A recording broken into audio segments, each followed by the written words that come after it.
ये 50 फॉर्मूले गारंटीड तुम्हारे 15 से 20 मार्क्स तक इंक्रीज कर सकते हैं अगर तुम मेरे साथ इन फॉर्मूलों को रिवाइज कर लेते हो और क्लैरिटी से समझ लेते हो कि किस तरह से हमें इन फॉर्मूलों को अप्लाई करना है। तो शुरू करते हैं। पहले मैं तुम्हें एक चीज बहुत बेसिक से बता दूं कि कौन कौन से चैप्टर्स यहाँ पर हम कवर करते हैं। मेजरली हमारे पास मेनली यही चैप्टर्स होते हैं, सारी यूनिट्स मैंने लिख दी है, जैसे मॉडर्न फिजिक्स हो गया, electromagnetism, optics, thermodynamics, waves oscillation, इसके बाद मैकेनिक्स। अब इसको जिस ऑर्डर में मैंने लिखा हुआ है वो भी बहुत जरूरी है। हमारे पास जो ये सर्कल, रेड सर्कल से मैंने किया हुआ, ये वो चैप्टर्स हैं जिनके फॉर्मूले ही सबसे ज्यादा इंपॉर्टेंट है, जहां पर फॉर्मूला बेस्ड क्वेश्चंस जो है बहुत ज्यादा पूछ जाते हैं। जैसे मॉडर्न फिजिक्स हो गया, हमारा थर्मोडायनामिक्स हो गया, वेव्स ऑसिलेशन में वेव्स वाला पार्ट हो गया, ऑप्टिक्स में रे ऑप्टिक्स वाला पार्ट हो गया। यहां से अगर तुम फॉर्मूले ढंग से याद रखते हो तो तुम्हारे पास ये फॉर्मूले डायरेक्टली अप्लाई होकर के गारंटी तुम्हारे जो मार्क्स है वो इंक्रीज कर सकते हैं। तो सबसे पहली बात कि यहां पर मैं शुरू करने वाला मॉडर्न फिजिक्स से। हमारे पास इलेक्ट्रोमैग्नेटिज्म में भी जो ये चैप्टर्स आते हैं, यहां पर एक एक दो फॉर्मूले इस तरह से हैं जो जेईई मेन में स्पेसिफिकली आपके डायरेक्टली फॉर्मूला बेस्ड क्वेश्चंस को दे देते हैं कि हमारे पास चाहे इलेक्ट्रोस्टैटिक्स में हो, चाहे मैग्नेटिज्म में हो, चाहे कैपेसिटर्स में हो,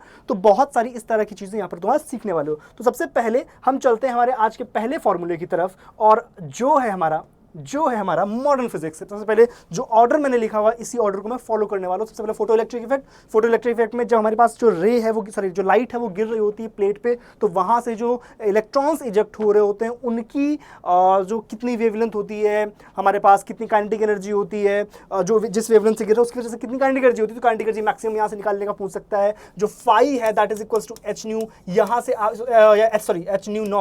एच न्यू नॉट यहां से आपसे जो थ्रेशोल्ड फ्रीक्वेंसी है वो पूछ सकता है, या एच सी बाई लैम्डा से आपकी लैम्डा भी पूछ सकता है। तो ये हमारा बहुत ज्यादा इंपॉर्टेंट फॉर्मूला होता है मॉडर्न फिजिक्स के अंदर। इसके बाद इसी में अगर मैक्सिमम काइनेटिक एनर्जी की बात करें कि जो maximum kinetic energy electrons achieve कर सकते हैं उसको स्टॉपिंग पोटेंशियल के टर्म्स में जब हमें लिखना होता है तो वो होता है हमारे पास kinetic energy maximum that is equals to eVs, जहां पे वीएस क्या है हमारा स्टॉपिंग पोटेंशियल। तो ये भी अपने आप में बहुत ज्यादा इंपॉर्टेंट फॉर्मूला होता है। यहाँ पर डायरेक्टली आप वैल्यूज जो है रख लेते हैं। और एक चीज मैं तुम्हें यहाँ पर जो बताना चाहता हूं वो ये है कि अगर तुम्हें जहां पर भी एचसी की वैल्यू डालनी पड़े उसको तुम कोशिश करना 1240 ईवीएनएम में तुम डाल सकते हो, ताकि तुम्हारे पास जो कैलकुलेशन है वो कम से कम रहे।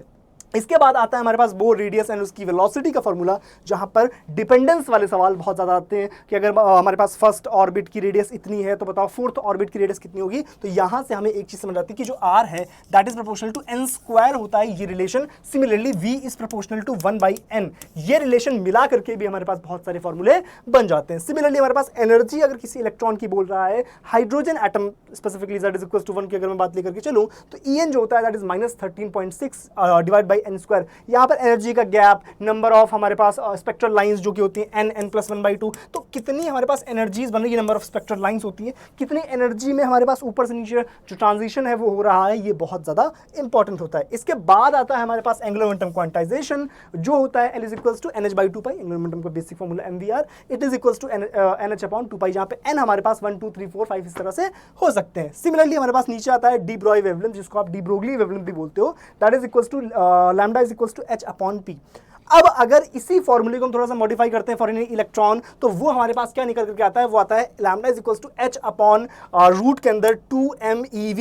ये बहुत ज्यादा एक इंपॉर्टेंट फॉर्मूले में होता है, जहां पर हमारे पास कई सिस्टम्स जो हैं उनकी कंपैरिजन की, सपोज दैट हमारे पास कांस्टेंट पोटेंशियल वाले फील्ड में फेंक दिया गया, या हमारे पास मास अलग अलग दे दिया गया, न्यूट्रॉन या हमारे पास अल्फा पार्टिकल ले लिया गया, उनकी वेवलेंथ कंपेयर कराने वाले सवाल, तो बहुत ज्यादा इंपॉर्टेंट सवालों फॉर्मूलाज में से एक ये होता है। इसके अलावा बाइंडिंग एनर्जी जो है ये भी बहुत ज्यादा जरूरी चीज होती है। बाइंडिंग एनर्जी कैसे कैलकुलेट करते हैं, binding energy is equals to delta m into c square, जहां डेल्टा m क्या होता है, डेल्टा m होता है हमारे पास मास डिफेक्ट। ये क्या होता है हमारे पास, मास डिफेक्ट। ठीक है सर जी, ओके।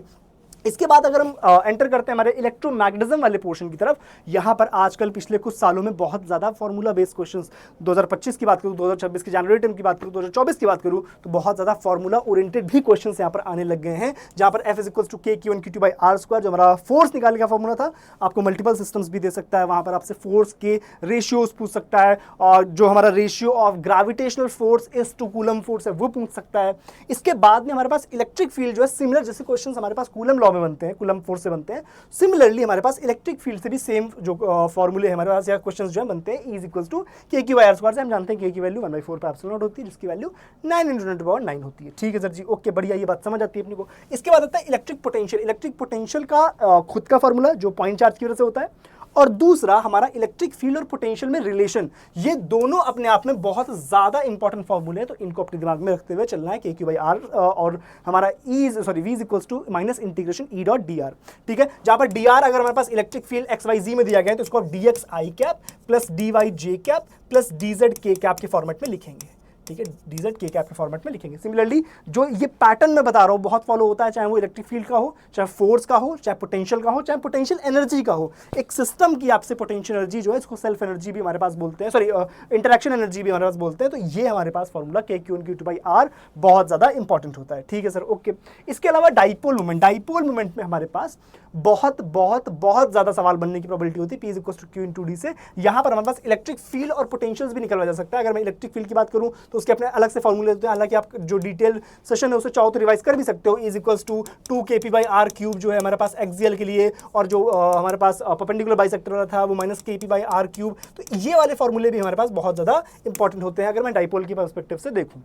नेट डाइपोल मूवमेंट अभी 2026 के जनवरी में नेट डाइपोल मूवमेंट एक हमारे पास 3D में पूछ लिया गया है ना, तो ये चीज़ें आती हैं। इसके बाद हम जाते हैं कैपेसिटर्स की तरफ, जहां पर हमसे जो कैपेसिटेंस कैलकुलेट करने के लिए directly C is equals to A epsilon not by d, ये मस्ट रिमेंबर वाले फॉर्मूले हैं, ये आप भूलना अफोर्ड नहीं कर सकते, इनको आपको याद ही रखना है। तो C is equals to A epsilon not by D जो पैरेलल प्लेट कैपेसिटर का फॉर्मूला होता है, और कैपेसिटर में कितनी एनर्जी स्टोर होती है U is equals to half CV square, ये भी अपने आप में बहुत इंपॉर्टेंट फॉर्मूला होता है। इसके बाद RC सर्किट में कंपैरिजन वाले सवाल बहुत सारे आते हैं कि अगर इस टाइम पे हमारे पास जो चार्ज है वो इतना था, एक पर्टिकुलर टाइम पे दे दिया गया और किसी दूसरे पर्टिकुलर टाइम पे पूछ लिया गया, तो Q is equals to Q naught 1 minus E power minus T by tau, जहाँ ये जो हमारे पास फॉर्मूला है ये चार्जिंग के लिए हो गया। और सिमिलरली डिस्चार्जिंग के लिए क्या बनता है, Q is equals to Q naught E power minus T by tau, जहाँ पे टाउ जो है दैट इज RC और Q नॉट जो है दैट इज CV। ये फॉर्मूला हमारे पास बहुत ज्यादा इंपॉर्टेंट है। ठीक है सर, उसके बाद हमारे पास ओम्स लॉ और रेसिस्टेंस का फॉर्मूला जो कि हमारे पास करंट इलेक्ट्रिसिटी में आता है, और ये चैप्टर जो है अपने आप में करंट इलेक्ट्रिसिटी जो है यहां से बहुत ज्यादा फॉर्मूला ओरिएंटेड क्वेश्चंस जो है पूछे जाते हैं। चाहे हमारे पास ओम्स लॉ तो फिर भी एप्लीकेशन बेस्ड हो गया, लेकिन resistance R is equals to डू एल बाई ए और ड्रिफ्ट वेलोसिटी वाला फॉर्मूला ये बहुत ज्यादा इंपॉर्टेंट होता है। ये ड्रिफ्ट वेलोसिटी जहां I is equals to NEAVD होता है, जब VD क्या होता है I अपॉन NEA। और सिमिलरली हमारे पास पावर के हमारे पास मल्टीपल फॉर्मूले जो है काम आते हैं, और इसमें डायरेक्ट बल्ब के हमारे पास दे दिए गए, पावर रेटिंग दे दी गई और उससे डायरेक्टली आपसे पूछा गया कितना रेजिस्टेंस है, 2 बल्ब का कंपैरिजन करवा दिया, तो ये सवाल बहुत ज्यादा बनते हैं यहाँ पर। ठीक है सर जी, ओके, ये बात समझ आती है।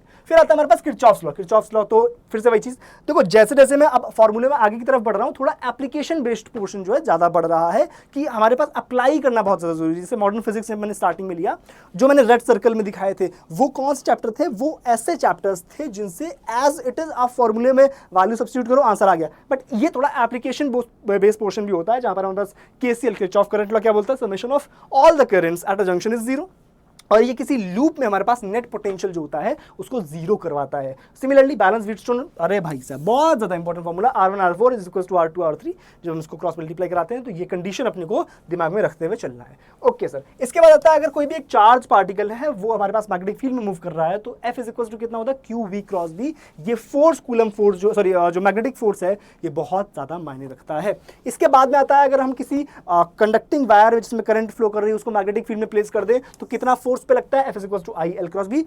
मतलब ये फॉर्मूले ये सेशन में इस वजह से कर रहा हूं क्योंकि आपको ये फॉर्मूले बिल्कुल कंठस्थ रखते हैं, इसमें एक भी % भूलने की कोताही मत करना। ठीक है, इसके बाद आता है हमारे पास रेडियस कितनी होती है, R is equal to mv by QB, जहां से बहुत सारे फॉर्मूले जो है डिराइव किए जा सकते हैं, चाहे वो ओमेगा हो, चाहे वो टाइम पीरियड हो, बहुत सारी चीजें यहाँ से निकाली जा सकती हैं। इसके बाद मैग्नेटिक फील्ड जो है वो हमारे पास एक वायर के लिए मल्टीपल केसेस में अपने को ये फॉर्मूला याद ही रखना है, वायर के लिए और अभी मैं बताऊंगा आपको सर्कल के लिए। दोनों चीजें जो है आपको याद रखनी है। अगर हमारे पास फाइनाइट वायर है तो mu naught I by 4 pi R sine theta 1 plus sine theta 2, और इसके बाद सेमी इनफाइनाइट के लिए mu naught I by 4 pi R, और जो इनफाइनाइट है वहां पे 2 पाई आर आ जाता है क्योंकि हमारे पास दोनों साइड जो है एक्सटेंडेड होता है। ठीक है, इसके बाद आता है हमारे पास सर्कुलर लूप, जो मैंने भी आपसे बोला कि फुल सर्कल है तो mu naught I by 2 R, और अगर हमारे पास सोचो अब आधा सर्कल कर दिया तो 4 आर हो जाएगा, क्वार्टर सर्कल कर दिया तो 8 आर हो जाएगा। तो इस तरह से इन जनरल कोई आर्क दी गई थीटा एंगल की तो उसके लिए मैग्नेटिक फील्ड कहां पर, सेंटर पर मैग्नेटिक फील्ड ये होता है। फिर इसके बाद अगर कोई हमारे पास एक करंट कैरिंग लूप है जो किसी मैग्नेटिक फील्ड में रखा है तो उस पर कितना टॉर्क लगता है, that is tau is equal to m cross b। बहुत ज्यादा जरूरी फॉर्मूला, अभी 2026 में इससे सवाल आया था। ठीक है सर, इसके बाद फैराडेज लॉ। डायरेक्टली यहाँ से सवाल बनता है कि आपको कुछ भी दे देगा, एरिया का फंक्शन दे देगा, करंट का फंक्शन दे देगा, आपसे बोल देगा कि बताओ भैया कितना हमारे पास ईएमएफ जो है इंड्यूस होगा, तो इंड्यूस ईएमएफ जो है is equal to minus D phi by D T, जहाँ पे फाइव भी क्या है हमारे पास मैग्नेटिक फ्लक्स होता है। इसके बाद ये जो मैग्नेटिक फ्लक्स है उसका फॉर्मूला क्या होता है, phi is equal to B A cos theta, ये भी बहुत ज्यादा इंपॉर्टेंट फॉर्मूला है। ठीक है सर, इसके बाद आता है मोशनल ईएमएफ, बहुत ज्यादा इंपॉर्टेंट फॉर्मूला वीबीएल, ये आपको एज इट इज याद रखना है, इज इक्वल टू वीबीएल, जो हमारे पास बहुत सारे क्वेश्चन यहाँ से बनते हैं। अब हमारे पास इसके बाद आती है कि अगर मैं किसी इंडक्टर में, जैसे हमने कैपेसिटर में बोलता है हाफ CV स्क्वायर, उसी तरह से इंडक्टर की एनर्जी कितनी होती है, हाफ LI स्क्वायर। फिर से वही चीज, करंट का फंक्शन वाले भी हो सकते हैं और as it is directly formula based questions भी यहाँ से आते हैं। ठीक है सर, इसके अलावा आता है हमारे पास RMS वैल्यूज। RMS वैल्यूज अपने को एज इट इज याद रखनी, RMS वैल्यूज याद ही रखनी, बहुत ज्यादा जरूरी है कि IRMS equal to I0 by root two और VRMS अगर बोलो तो V0 बाई रूट टू, ये याद रखने वाले। फिर इसके बाद आती है रिएक्टेंस एंड इंपीडेंस। तो आपसे अगर कैपेसिटिव रिएक्टेंस बोल रहा है तो 1 अपॉन ओमेगा C, हमारे पास इंडक्टिव रिएक्टेंस बोल रहा है तो ओमेगा L हो गया। सिमिलरली इंपीडेंस अगर बोल रहा है तो अंडर रूट के अंदर R square plus XL minus XC का होल स्क्वायर, जहां पर अगर रेजोनेंस की कंडीशन है, इन केस ऑफ रेजोनेंस क्या होता है, XL बराबर XC, तो ये कंडीशन भी अपने को याद रखनी है, जहां पे ओमेगा क्या है, omega is equal to 2 pi f होता है। ठीक है सर जी, ओके। और इसके बाद अब यहां से जो मैंने आपसे बोला रे ऑप्टिक्स में दो चीजें अपने को याद रखनी। पहले तो फॉर्मूला बहुत कंठस्थ जो मैं इस सेशन में करवा रहा हूँ, उसके साथ साइन कन्वेंशन जो है वो बहुत अपने दिमाग में रखते हुए चलना है। तो मेरा formula 1/f = 1/v plus 1/u, और इसके साथ में लेंस मेकर्स फॉर्मूला जो है यहाँ से रेशियो वाले कि अगर हमें एयर में मान लो फोकल लेंथ दे दी गई, हमसे बोल देगा तो वाटर में फोकल लेंथ कितनी होगी, तो यहाँ पर रेशियो वाले सवाल बहुत सारे बनते हैं। 1/f = n2/n1 -1 1/r1 -1/r2। यहाँ पे साइन कन्वेंशन अगर आप गलती से भी भूल गए तो फॉर्मूला याद होते भी चीजें भूल जाओगे। तो इस वजह से फॉर्मूले के साथ में यहाँ पर रे ऑप्टिक्स में साइन कन्वेंशन बहुत ज्यादा जरूरी है, जहाँ पे 1/f को हम 1/v - 1/u भी लिख सकते हैं। ठीक है सर जी, ओके। इसके बाद आता है मैग्निफिकेशन। मैग्निफिकेशन मिरर और लेंस दोनों के लिए अपने को याद रखना है, और यहाँ से बहुत सारे सवाल इस तरह के बनते हैं कि एक जो ऑब्जेक्ट है वो अपनी इमेज से 3 गुना डिस्टेंस पे रखा हुआ है, और आपको बताना है अगर मैग्निफिकेशन इतना है तो बताओ वहाँ पर ऑब्जेक्ट और इमेज की डिस्टेंस कितनी होगी या फोकल लेंथ कितनी होगी। वहाँ से मिरर में भी सवाल बनते हैं और लेंस में भी सवाल बनते हैं। HI/HO जो होता है हमारा मैग्निफिकेशन मिरर के केस में -v/u और लेंस के केस में +v/u। सिमिलरली अब हम जाते हैं हमारे पास यंग्स डबल स्लिट की तरफ वेव ऑप्टिक्स में। तो वेव ऑप्टिक्स में हमें क्या क्या याद रखना है, पहले तो हमारे पास कितनी डिस्टेंस पे हमारे पास जो स्क्रीन होती है, स्क्रीन में हमारे पास अगर यहाँ पर सेंटर है तो कितनी डिस्टेंस पे हमारे पास कोई ब्राइट फ्रिंज बन रही है, वो YA है।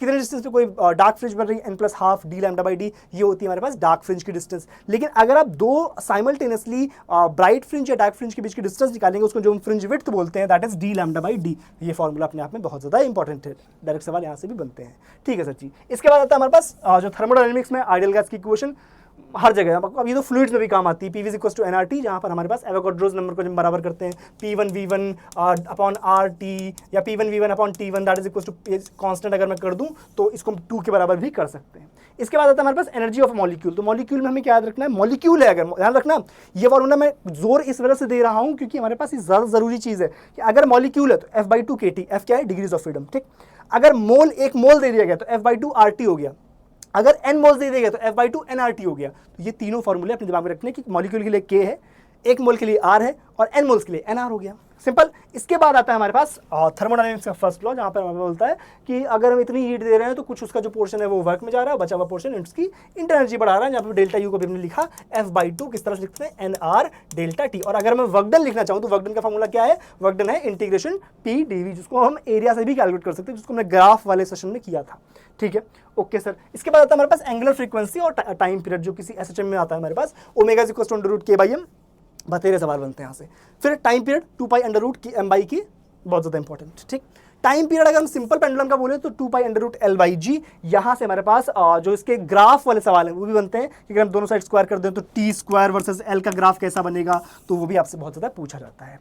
ठीक, इसके बाद आता है हमारे पास wave speed relation v = f lambda. यहाँ से आपसे 2 मीडियम दे करके, एक मीडियम में वेलोसिटी दे करके दूसरे मीडियम की वेलोसिटी पूछी जा सकती है। तो ऐसे सवाल बनते हैं क्योंकि फ्रीक्वेंसी जो है वो 2 मीडियम के लिए कांस्टेंट रहती है। ठीक, फिर स्पीड ऑफ अ वेव की अगर मैं बोल रहा हूँ कि एक वेव है किसी पर्टिकुलर मीडियम में चल रही है तो उसकी कितनी वेलोसिटी होती है, वेव वेलोसिटी जो होती है दैट इज ω/k। ठीक है सर जी। उसके बाद आता है हमारे पास, एक सेकंड, ये चीज हो चुकी है, और हमारे पास इसके बाद आता है जस्ट अ सेकेंड